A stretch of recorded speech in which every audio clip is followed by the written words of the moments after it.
4월 3일 주일 새벽 예배 본문의 말씀은 마가복음 11장 12절로 마지막 절 26절까지 말씀이 되겠습니다.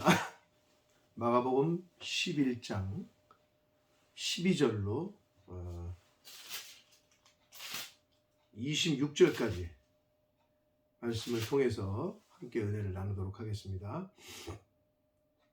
자, 오늘 본문의 말씀은 이제 예루살렘에 입성하신 들어오신 예수님께서 이제 성전을 한번 둘러보시고 이제 다시 베다니로 가셨다가 이제 다시 성전에 가셔서 성전을 정화하시는, 한마디로 성전 정화 사건이 기록되어 있고, 그리고 무화과 나무 저주 사건이 이게 기록이 되어 있습니다. 그래서 무화과 나무의 저주 사건의 그 의미, 그리고 성전을 정화하신 그 의미, 그 교훈을 오늘 본문 속에서 말씀을 통해서 함께 받도록 하겠습니다. 자, 한 절씩 보시면서 말씀을 통해서 은혜를 받겠습니다. 12절입니다. 이튿날 그들이 베다니에서 나왔을 때에 예수께서 시장하신지라 그랬습니다. 메시아이셨지만 육신의 몸을 이 땅에 입고 오셨기 때문에 신성이 있으셨으면 인성도 있으셨기에 이제 배고픔을 느끼셨다는 거예요.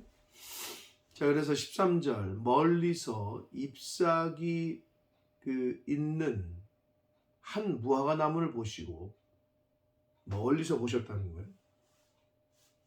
혹 그 나무에 무엇이 있을까 하여 가셨더니 가서 보신즉 잎사귀 외에 아무것도 없더라. 이는 무화과의 때가 아님이라. 예수님이 예루살렘에 입성하신 거는 약 4월경이고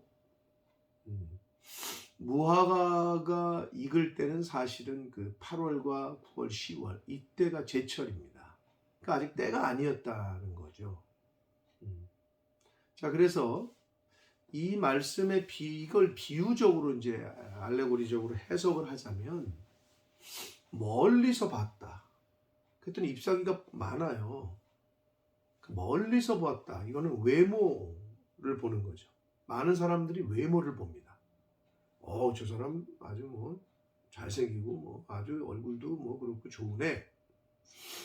그런데 이 멀리서 잎사귀를 보셨다는 의미가, 비유가 외모를 본 걸 의미할 수 있고, 무엇이 있을까 하여 이제 가시잖아요. 이제 열매가 있을까? 요거는 믿음의 싹이 있을까? 믿음이 있을까? 라고 해석을 할 수가 있겠고, 가서 보신즉, 가까이 가서 본 거죠. 이건 중심을 봤다는 겁니다. 중심. 그런데 아무것도 없었다. 그러니까 아직 열매가 맺질 못했다. 믿음이 있나? 멀리서 봤을 때는 겉에서 봤을 때는, 겉모습을 봤을 때는, 외모를 봤을 때는 믿음 있는 것 같아. 근데 내 중심을 들여다보니 믿음이 아직 열매를 맺을 정도는 아니야. 즉 아직 때가 안 된 거죠. 신앙생활을 하시면 처음부터 무슨 성경의 비유처럼 처음부터 애를 낳는데 애가 처음부터 무슨 깡보리밥을 먹지는 않습니다. 막 고기를 갖다 막 육회를 먹진 않아요. 어린아이는 젖을 먹어야 돼. 이유식을 먹어야 돼. 근데 반대로 어른이 됐는데도 계속 젖을 먹고 이유식을 먹는 사람은 없어요. 어른이 되면 육회도 먹을 줄 알아야 되고 잡곡밥도 먹을 줄 알아야 되죠. 마찬가지입니다. 우리의 신앙생활이 연륜이 깊어지면 깊어질수록 신앙의 연륜과 신앙의 성장과 꼭 비례하진 않으나 비례할 수 있도록 노력하고 애쓰는 것이 바로 우리 믿음 있는 사람들의 자세여야 될 것입니다.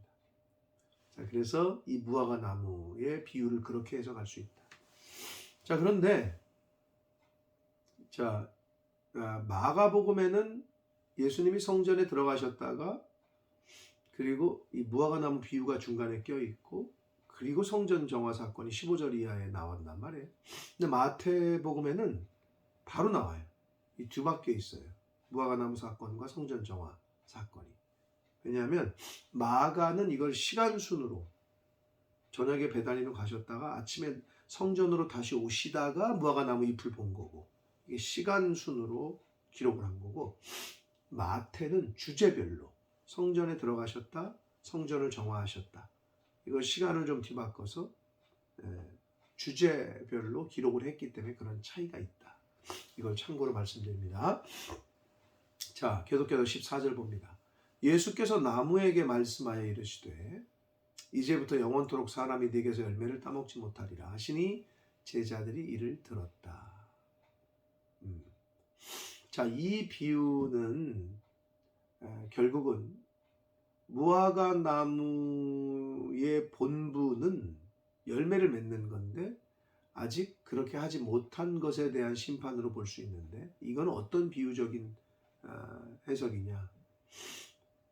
하나님께서 허락하신 말씀들, 계명들을 통해서 열매를 맺는 삶을 살아야 되는데, 예루살렘에 있는 많은 종교 지도자들, 먼저 율법을 들은 이들, 먼저 율법을 배운 이들, 먼저 선택된 자들, 먼저는 유대인에게, 나중은 헬라인에게 먼저 듣고 먼저 은혜를 입고 먼저 선택을 받았으면 그만큼 열매를 맺어야 되는데 열매를 맺지 못하는 당시의 종교 지도자들에 대한 그러한 비유적인 말씀으로 우리가 해석을 할 수가 있습니다.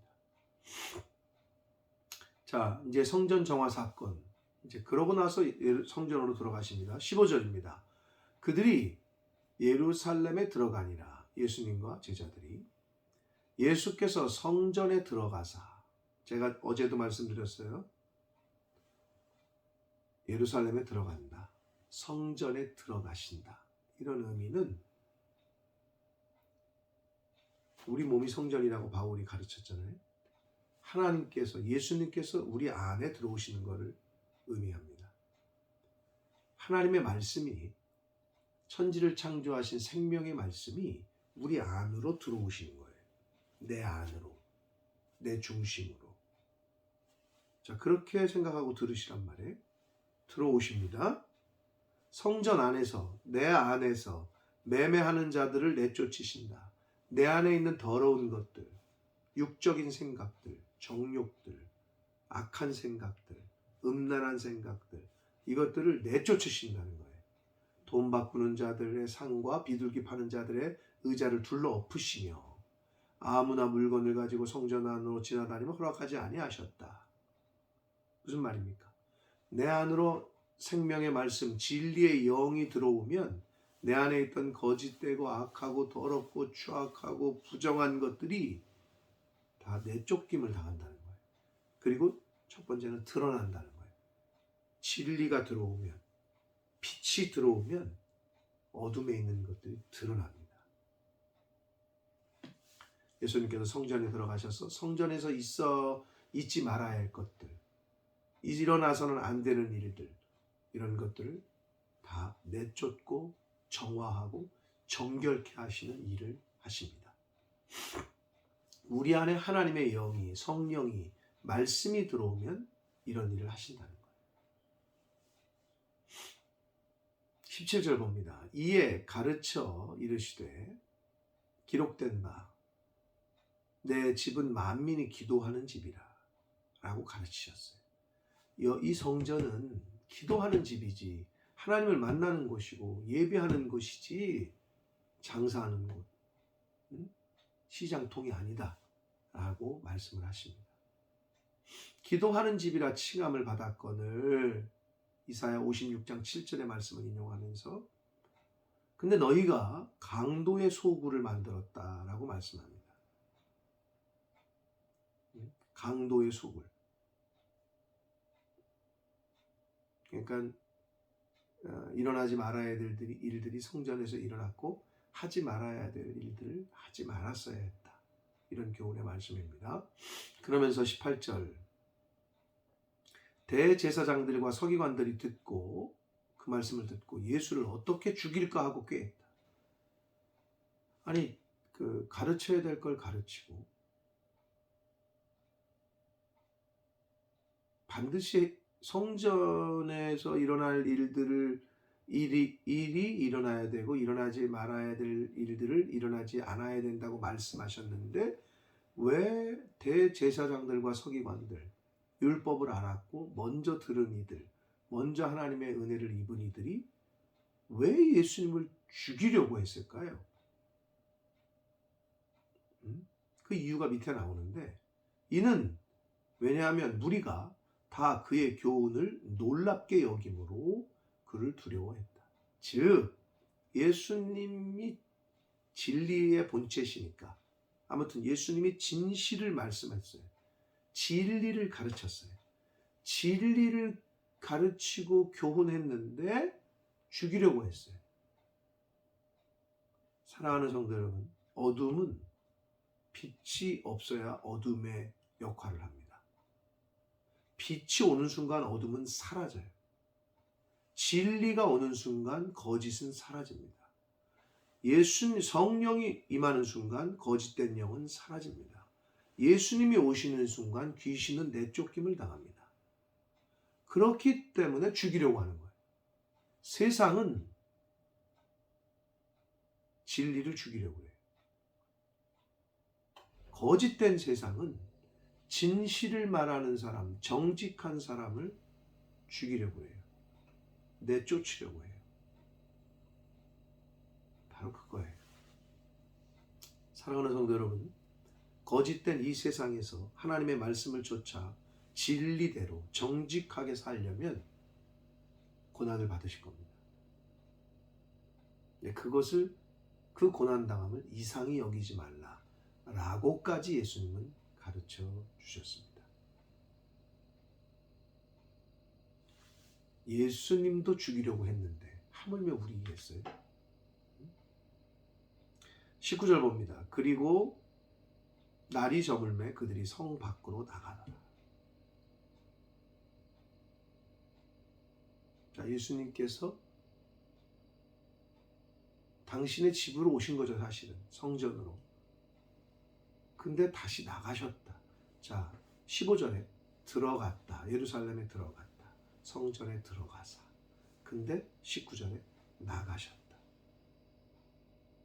예수님이 계셔야 될 성전에 예수님이 계실 수 있는 상황이 아니었던 거예요. 머무실 수가 없었어요. 그래서 나가신 거예요. 사랑하는 성도 여러분, 하나님의 영이 거하실 수 있는, 우리가 왜 집에 손님이 오면 청소를 하잖아요. 방을 청소하고. 왜? 그래도 머무실 수 있도록. 근데 갔더니 거기서는 잠잘 때가 아니야. 머물러 있을 때가 아니야. 그럼 안 머물고 나가겠죠. 하나님의 영이 내 안에 오셨는데 여기는 안 되겠다. 사랑하는 성도 여러분, 하나님의 영이 예수님께서 거하시고 머무실 수 있는 그런 저와 여러분의 이 내면, 마음, 그러한 이 땅에서의 신앙생활을 하시는 저와 여러분 되시길 축복합니다. 자, 계속해서 20절 봅니다. 그들이 아침에 지나갈 때 무화과 나무가 뿌리째 마른 것을 보고, 예수님께서 저주하셨잖아요. 열매 맺지 못하는 것들에 대한. 대제사장들과 서기관들과 종교 지도자들이 열매를 맺는 신앙생활을 해야 되는데 오히려 거짓된 생활을 하고 하지 말아야 할 짓들을 하고 뿌리째 말랐다. 이것은 이스라엘의 생명력 없음을 종교 지도자들의 거짓됨과 열매 맺지 못함을 의미하는, 교훈하는 그러한 말씀이라고 볼 수 있습니다. 뿌리째 말랐어요. 생명력이 없어. 뿌리가 마르면 생명력이 없잖아요. 그러니까 이스라엘이, 종교 지도자들이 이미 생명력을 상실했습니다. 21절, 베드로가 생각이 나서 여짜오되 랍비여 보소서, 저주하신 무화과 나무가 말랐습니다. 예수께서 그들에게 대답하여 이르시되 하나님을 믿으라. 약간은 동문서답하는 느낌이 있는데 이게 뭘 말하느냐, 무슨 교훈이냐. 이스라엘 백성이, 즉 이스라엘 백성이 생명력을 상실한 이유는 하나님을 제대로 믿지 않았기 때문임을 교훈하고 있습니다.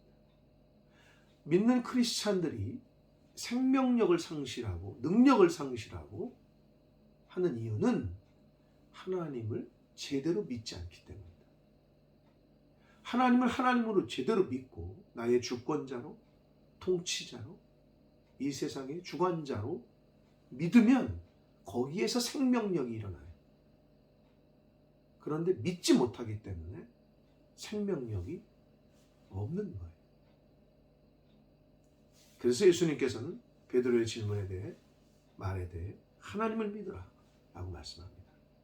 그러시면서 23절, 내가 진실로 너희에게 이르노니 누구든지 이 산더러 들리어 바다에 던져지라 하며 그 말하는 것이 이루어질 줄 믿고 마음에 의심하지 않으면 그대로 될 것이다. 사랑하는 성도 여러분, 하나님의 역사, 기적을 체험하는 두 가지를 말씀하셨어요, 예수님께서. 그게 뭐예요? 첫째는 믿는 거예요. 두 번째는 뭐예요? 의심하지 않는 거예요. 이건 동전의 양면과 같아요. 믿는다, 내가 널 믿어, 그건 의심하지 않는 거예요. 네? 의심하지 않는다는 거는 믿는다는 말이에요. 응? 내가 널 믿어, 근데 뒤돌아서서 의심해. 이건 믿는 게 아니죠. 저 사람이 의심스러운데 그건 믿는 게 아니에요. 믿음과 의심은 같이 있을 공존할 수가 없어요. 믿을 때 역사가 일어납니다. 믿을 때 거기에 생명이 있습니다. 믿을 때 거기에 씨앗이 싹을 트고 뿌리를 내리고 자라납니다. 믿음의 씨앗이어야 됩니다. 의심의 씨앗이 되면 안 됩니다. 물론 의심의 씨앗도 떨어지면 자라나요. 뭐가 자라나요? 불신이 자라나고 의심이 자라나고, 그러다가 그 열매가 분열로, 다툼으로, 심지어는 싸움으로, 전쟁으로, 죽음으로 열매를 맺습니다. 의심하게 하는 영, 불신하게 하는 영, 이것과 싸워 이기셔야 됩니다. 24절 봅니다. 그러므로 내가 너희에게 말하노니 무엇이든지 기도하고 구하는 것은 받은 줄로 믿으라. 그리하면 너희에게 그대로 되리라. 이 믿음과 관련된 이적과 기적과 구원이, 믿음을 통한 이적과 구원이 요 말씀 24절로 오면서 기도와 용서라는 것으로 대체가 되고 있어요. 이게 무슨 말이냐? 믿음은 기도와 상관성이 있다는 거예요. 여러분, 기도하고 기도를 통한 하나님의 말씀을 듣고 하나님과 대화를 하고 그 말씀, 그런 관계 가운데 하나님의 친밀한 교제 가운데 있어야 믿음이 흔들림이 없어요. 그리고 그렇게 기도하는 사람은, 하나님과 교제함이 있는 사람은 용서라는 열매를 맺게 된다. 이 시대를 살아가며 수많은 사람들이 원수를 맺습니다. 싸우고, 용서하질 못해서고 용서받지를 못해서 그래요. 용서하고 용서받으면 싸움이 안 일어나고 분열이 없고 다툼이 없어요. 용서를 받으려고도 안 하고 용서를 하려고도 안 하니까 다툼이 일어나고 싸우고 전쟁이 일어나는 거예요. 자, 계속해서 봅니다. 24절 다시 봅니다. 그러므로 내가 너희에게 말하노니 무엇인지 기도하고 구하는 것은 받은 줄로 믿으라. 그리하면 너희에게 그대로 되리라. 25절 서서 기도할 때에. 근데 여기서 서서 기도한다는 표현은 뭐냐? 그럼 앉아서 기도하면 안 되나? 엎드려서 기도하면 안 되나? 이건 아니고요. 레위기 9장 5절과 에스겔서 44장 15절에 보면 하나님 앞에 선다, 이런 표현이 있어요. 여기서 서서 기도한다는 것은 하나님 앞에서 하나님 앞에서 기도하는 것을 의미합니다. 그러면 아무에게나 혐의가 있거든 하나님 앞에서 기도를 한다면 누구에게나 혐의가 있거든 용서해라. 누구든지 그리스도 안에서 용서하라는 거죠. 그리하여야 하늘에 계신 너희 아버지께서도 너희 허물을 용서해 주실 것이다 라고 말씀하고 있습니다.